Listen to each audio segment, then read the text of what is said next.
Voter দিয়ে আমি নিজেটা নিজে একটা ছবি উঠেছি। কেন, কি কারণ? এটা আমার ভুল হয়ে যায় কিছু না। মানে এই ছবিটা মোবাইল আনা নিষিদ্ধ না? না, আমি তো জানি না, এটা সত্যি বিষয় আমি জানি। আমি মোহাম্মদ শাহাদুল ইসলাম, প্রিজাইডিং অফিসার, ৫ নং ইসলামপুর কুয়াকাটা মীরাবাড়ি দাখিল মাদ্রাসা কেন্দ্র। ভোট চলাকালীন সময়ে জনৈক মোহাম্মদ বেলায়েত হোসেন পিতা মোহাম্মদ আব্দুল মজিদ ১ নং ওয়ার্ড শরীফপুর কুয়াকাটা অঞ্চলের বাসিন্দা। তিনি ভোট দিতে গিয়ে গোপন কক্ষে ব্যালটের ছবি তুলেছে। এই অপরাধে তাকে জিজ্ঞাসাবাদ করি। জিজ্ঞাসাবাদে সে আমি প্রিজাইডিং অফিসার, আমার সাথে অশুভ আচরণ করে, যার কারণে আমা অথেন্টিক ব্রাজিলিয়ান কফি আমি তাকে অ্যারেস্ট করিয়েছি। এখন তিনি পুলিশ হেফাজতে আছেন।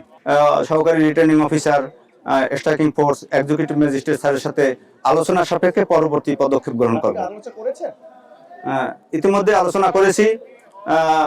বিশেষ করে এই যে স্ট্রাইকিং ফোর্স সেনা অফিসার, তারা এক্সিকিউটিভ ম্যাজিস্ট্রেট স্যার আসার কথা আছে। তারা এসেই পরবর্তী পরামর্শ আমাকে দিবেন। না না, কোনো সন্তোষজনক উত্তর আমাকে দিতে পারেনি। সে বলছে আমার মন চাইছে আমি তুলেছি।